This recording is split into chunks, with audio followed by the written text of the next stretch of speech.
In this lesson, we're going to look at some of the errors that can crop up and how to cope with them.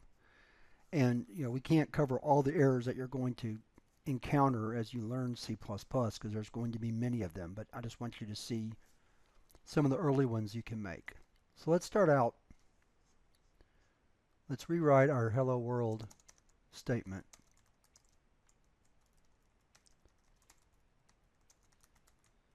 And let's leave off the semicolon and watch what happens when we run the program.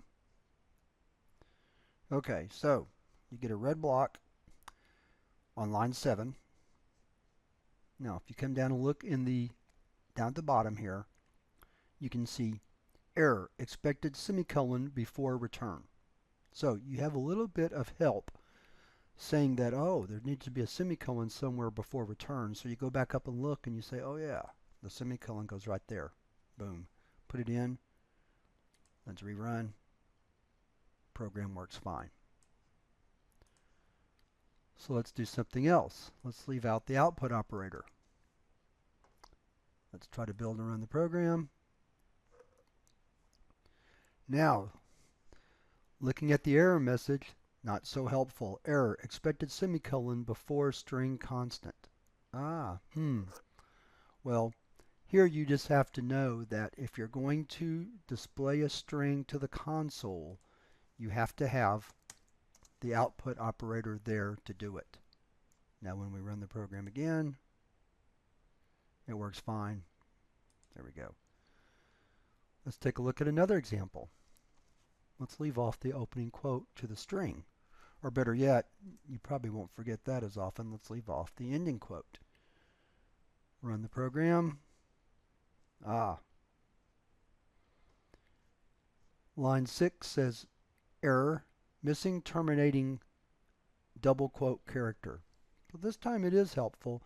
You look up and you say, oh yeah, I left off the closing quote. Let's put it in. Oops, let's run it again. Oops, now we have expected semicolon. So you go back and look and you go, oh, the string has to terminate before the semicolon. Put the semicolon back in and run the program. And there you go.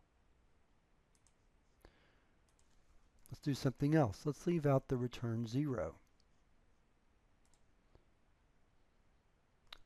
Oops, nothing happened. So there are some mistakes you can make that will not cause a problem.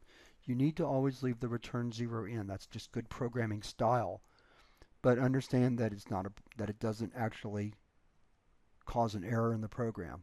Let's try one more. Let's leave off the closing curly brace at the end of int main. And here we get a very clear message, expected curly brace at end of input. So you look and you say, oh yeah, I've got to put that there. So those are just some examples of errors that you can make. Learning how to find errors and fix them is more of an art than a science in a lot of situations. And you'll just have to learn through experience how to fix those. But sometimes it's helpful to have someone around who's an experienced C++ programmer to help you find those errors when you can't find them yourself. So with that, we've wrapped up this lesson on errors, how to find them, and how to fix them.